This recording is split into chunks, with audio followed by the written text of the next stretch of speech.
ओम शांति। अब विनाश और विनाश की प्रक्रिया का समय चल रहा है। नई दुनिया की स्थापना भी हो रही है।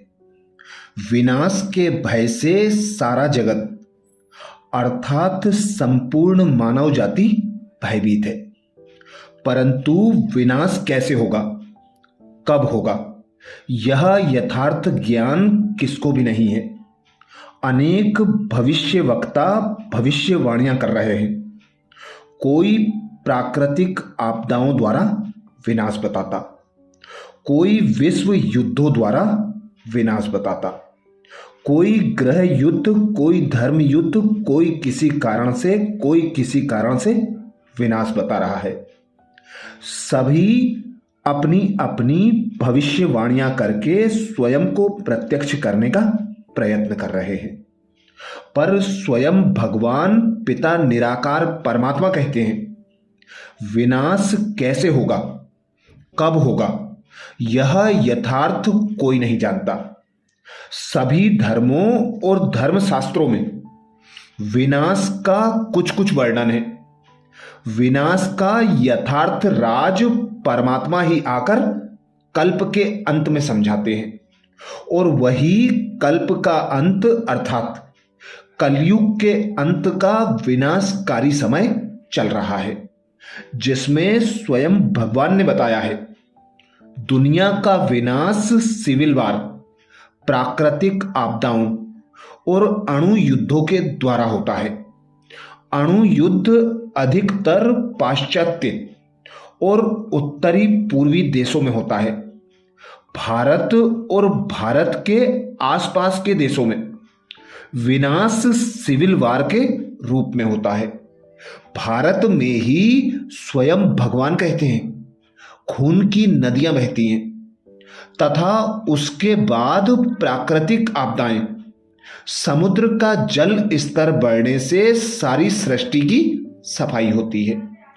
विश्व का बहुत बड़ा भाग जलमग्न हो जाता है। ज्वालामुखी आदि से लावे के पृथ्वी के ऊपर आने से भूमि उपजाऊ हो जाती है। तो ऐसे विनाशकारी समय में स्वयं भगवान हमें विशेष इशारा देते हैं। ऐसे समय पर जो परमात्मा से प्रीति करते हैं, परमात्मा का बनकर परमात्मा की याद में रहते हैं, परमात्मा की श्रीमत अनुसार कर्म करते हैं, वही विजय माला का मणका बनते हैं। जो निश्चय बुद्धि होकर रहते हैं उनके लिए ही विजय का गायन है। निश्चय में सदा विजय समाई होती है। इतिहास में ऐसे अनेक उदाहरण हैं जिनमें असंभव जैसे कार्य को भी निश्चय के आधार पर संभव कर दिखाया है।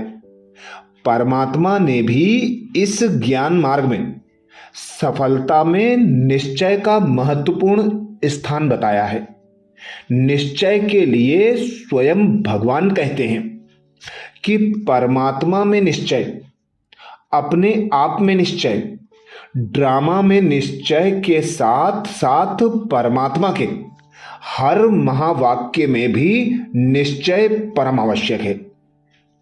स्वयं भगवान पिता परमात्मा कहते हैं परमात्मा में निश्चय, अपने आप में निश्चय, ड्रामा में निश्चय के साथ साथ परमात्मा के हर महावाक्य में भी निश्चय परम आवश्यक है। निश्चय के आधार पर विष भी अमृत हो जाता है और अमृत भी विष का काम करता है। ऐसे ही जिस कार्य में अपने अंदर संशय होता है वह सहज कार्य भी कठिन हो जाता है और उसमें पूर्ण सफलता नहीं होती।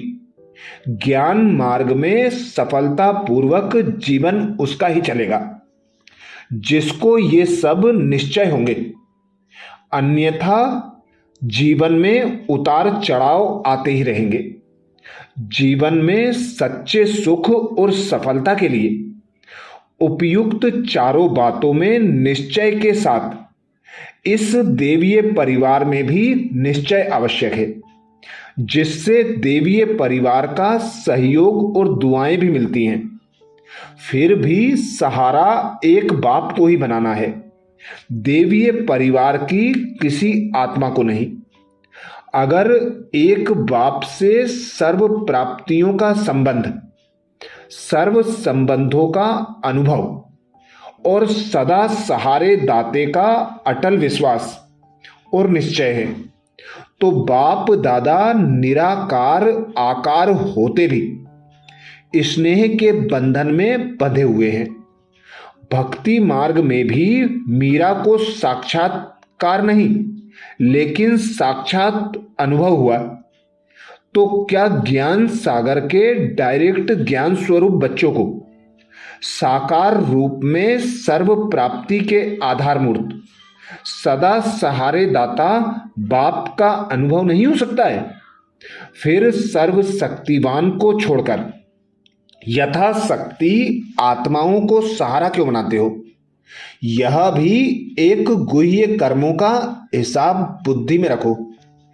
कर्मों का हिसाब कितना गुह्य है, इसको जानो। ये महावाक्य अव्यक्त बाप दादा के 8 अप्रैल 1982 के थे। आगे बाप दादा कहते, यदि परमात्मा का बनकर भी यथाशक्ति आत्माओं का सहारा लेते हैं तो ये भी परमात्मा का नाम बदनाम करना है और उस विकर्म का भी फल उस आत्मा को मिलेगा और परमात्मा का सहारा भी छूट जाएगा, क्योंकि परमात्मा की मदद उसको ही मिलती है जो उस पर श्रद्धा और विश्वास रखते हैं।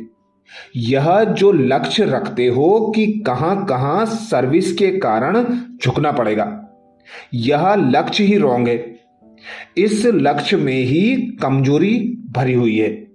जब बीज ही कमजोर है तो फल क्या निकलेगा? कोई भी नई स्थापना करने वाला यह नहीं सोचता कि कुछ झुक करके करना है।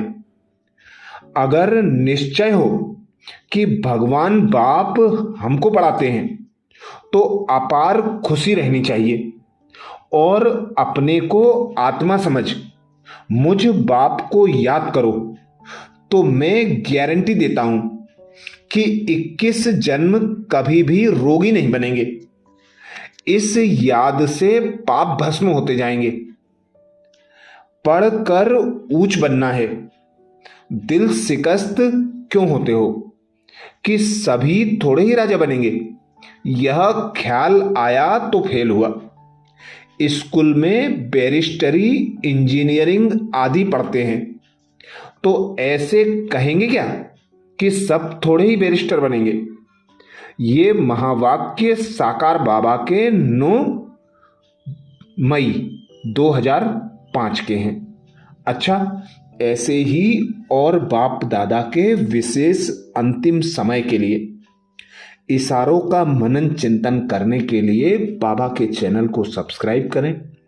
वीडियो को सभी बीके भाई बहनों को शेयर करने की सेवा जरूर करें। अच्छा, ओम शांति।